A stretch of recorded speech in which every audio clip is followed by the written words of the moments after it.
School's out, and you're probably at a poolside of a fancy hotel with your friends or family, drinking pina coladas or margaritas, living la vida loca with absolutely no worries in the world, and is just waiting for your new academic school year to start.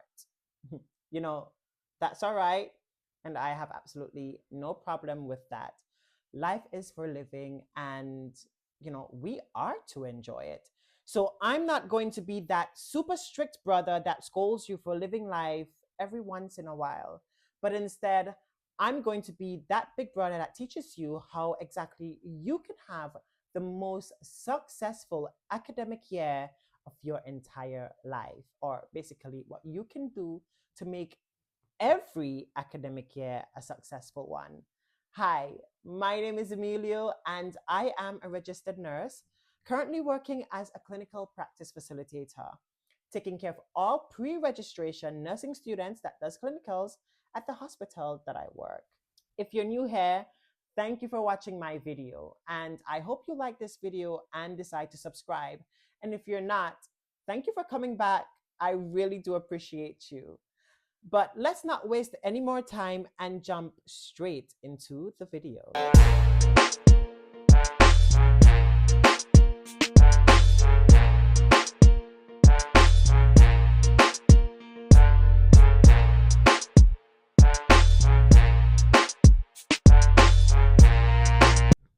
Okay, so most of you might be wondering, what is it that Emillio could possibly recommend that could make my academic year a successful one, or even better? And a large percentage of you might just have guessed that I am going to recommend that you read the upcoming materials for the school year. I've had first-hand experience of that, where my mother sent me to read books because I was moving on to a new year or a new grade, and she just wanted me to familiarize myself with the upcoming content so that I can do well. But really, what that did is didn't do anything for me, basically. I was just reading, and I didn't have any idea what most of the content meant, because there's tons of books with tons of subjects, and I didn't have any clue what the curriculum wanted me to cover. So I was just reading in vain. That is something that I'm not going to recommend at all, and I'm totally against it. So if you're a parent looking at this video, I recommend that you don't ever ask your child to read content for the upcoming school year. Instead, this is where you go back to the drawing board. Think about all the relationships that you would have built in your previous academic school year, and really think about which ones you'd like to take forward in the new school year. So when I was in school, I had friends that encouraged me to submit assignments on time. They really encouraged me to study hard and spend quality time with family.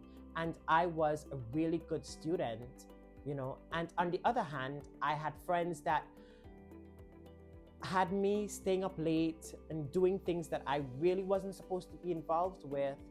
And I really had to go back to the drawing board to think about which friends that I wanted to take forward in my academic years. And yes, like me, I'll hope that you'll choose the friends that wants you to be the best you that you can possibly be. Think about your relationships that you've built and which friends are going to be the most beneficial for you, and why you'd want to take them forward in your academic school year. And once you've got that checked, then that's where you move on to reflection. Reflecting is very, very important. This is the point in your summer where you are going to think about what went well and what didn't go so well. And for the things that didn't go so well, I want you to write down the top 3 things that you wanted to go well, and really what could have made them gone well. if you had the opportunity to change anything.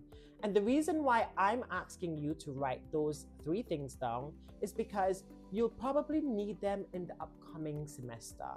And you've probably already thought about, well, if I had this, then this would have gone better. Because most times, the things that would have made our semester a not so good semester will probably trickle on into our upcoming semester. So for example, I support student nurses who are mothers who find it difficult to attend placement or ever so often have to change their shifts. And this has a rippling effect. It affects them because they ever so often don't get to work with their practice assessors or supervisors who are meant to be making objective assessments on them. And because of this, it then delays their documentation in their EPADs. Because when family duty calls, everything else goes on hold. But your education is just as important, because think for a minute, you're paying tons of monies in tuition fees that you're going to have to pay back. And you want to make the most out of this opportunity so that you don't keep having to pay more and more money and waste more and more time before you can start making money to pay this back. So reflect.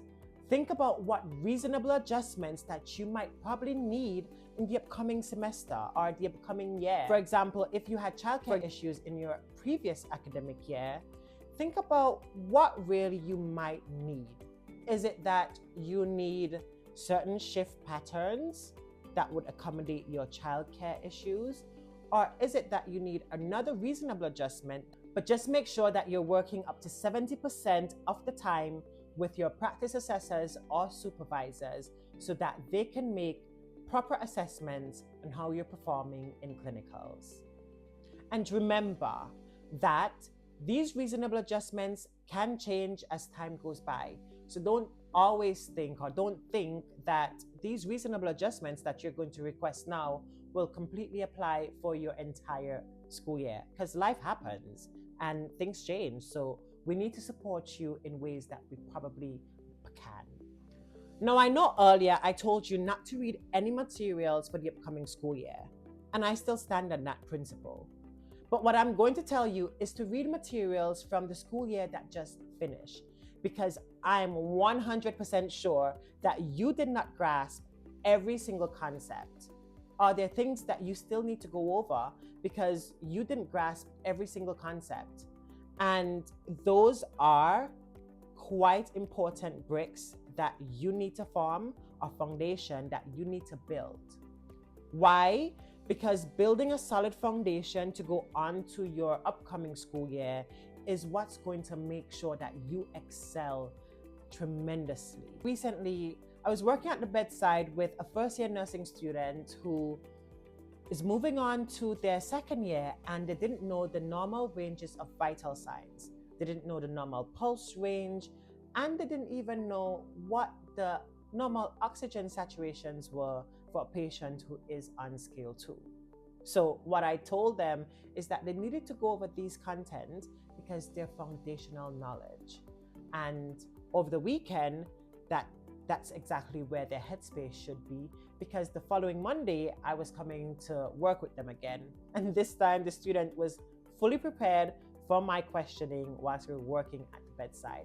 They were confident because they knew the information, they had gone over the content that they didn't fully grasp. That shaky brick was now a solid brick.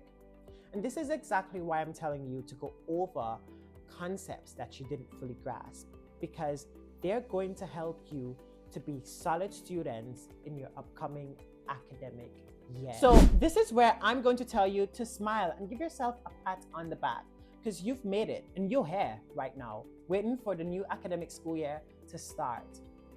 Be proud of all the things that you've accomplished, the big and the small ones, because a win is a win, no matter the size. And all the projects that you've worked on in the school year and they fell through, still be proud, because in the words of my mother, nothing beats a trial than a failure, because that's where real knowledge comes from. It comes from failing and attempting over and over again until you get it right. Sometimes we have to try 2, 3, 4, 5, 6, 7 times before we can get it right. But just know when that victory hits, it's going to be a sweet one. So if you've enjoyed this video, please give it a like and subscribe to my channel. And please share this video with someone who you think might just need to see it. But before you go, please comment what your thoughts are on my recommendations and let me know what reasonable adjustments are you thinking of that you might need in your upcoming academic year. Until I see you, take care of yourself and your student. Bye-bye.